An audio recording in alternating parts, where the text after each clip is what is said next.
The Herold report was the very first thing I did. I was meeting women, and this is before Women of Scottsdale, and looking for a way for them to connect. Now, there was some print media, but remember back then, 20 years ago, the Valley had just begun its incredible growth. You know, Linda Herold and I have known each other for a long time. She actually worked for me and was our very first social editor for Front Doors.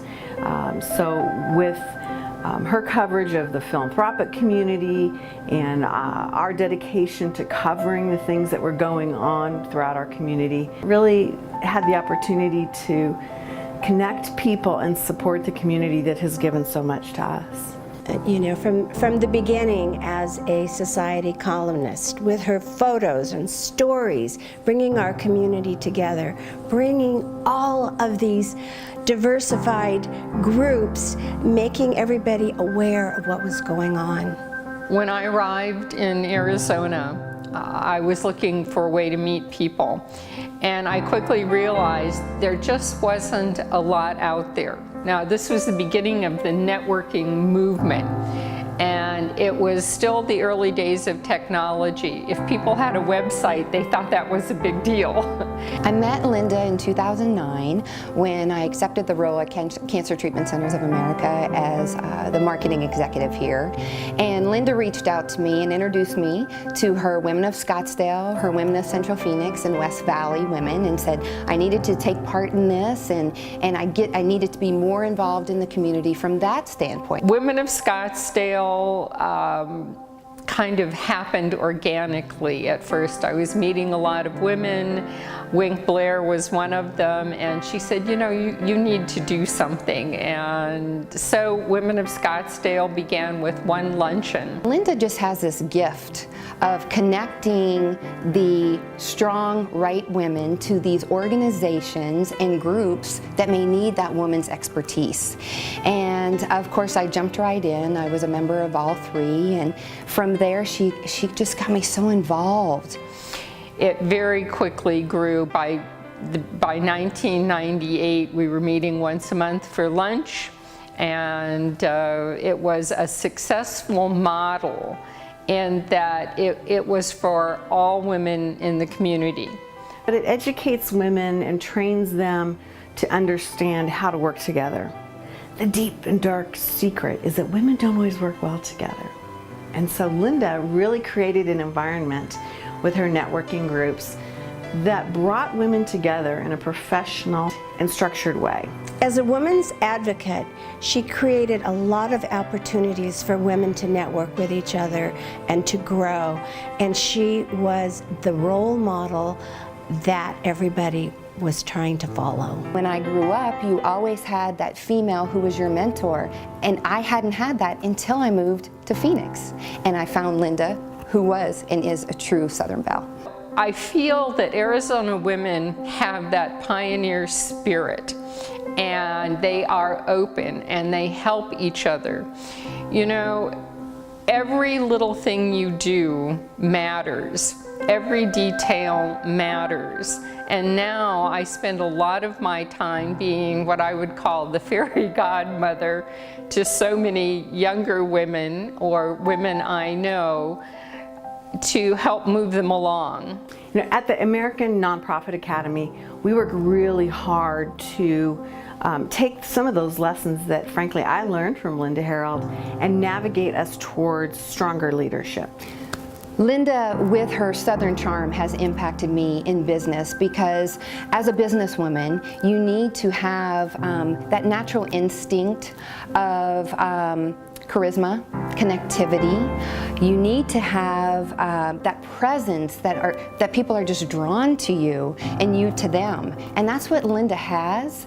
And we had that together. And so our energy together was kind of contagious, I guess you can say. As a friend, she's always been loyal and kind, and she always has that fabulous grace about her. And so we've all nicknamed her Linda Grace. Over the years, I've been with her in some really tough situations throughout our community, heartbreaking things, loss of leadership, changes in our economy, changes in our society, and she's always been a stalwart advocate of how we move forward and how we embrace the good times and the bad times with that look going forward. And that's one of the things I truly admire about her. Anytime someone reaches out to you, connect with them. Don't have your assistant call, you do it. Always send thank you notes. That's another Southern charm that we've learned. Invite them out to my facility here at CTCA to showcase what we have here, but also give them a different experience so they know what's in their backyard. That's one of the things Linda would tell me. She demonstrated how one should live their core values, and that got carried on throughout the community. Being a women's advocate has been a significant part of this chapter of my life. You know, not all things happen at one time. We're on a journey, and Linda has created a framework for so many of us to be on that journey with her. And so what we see over time is an increased economic boom to people that navigate through this and then achieve better skills, have stronger contacts, and keep our money here in Arizona. We learn from each other, and every contact is important. When you meet someone, you meet everyone they know. You know, a lot of people don't know this about Linda Herold, but she has a wicked sense of humor. She is truly one of the funniest people I know, and never at the expense of someone else. That's where I just love getting her laughing, and we just have such a good time together. And it just showed me that businesswomen can be friends, they can be mentors, we can network with each other and other women, and we're always there to support each other, and that's what Linda has done for me. My goal is to live a creative life. I'm interested in making my own art. I'm interested in being part of the cultural community. And I'm very fortunate to live the desert lifestyle as I see it. And, you know, Arizona embraced me and I hugged it back.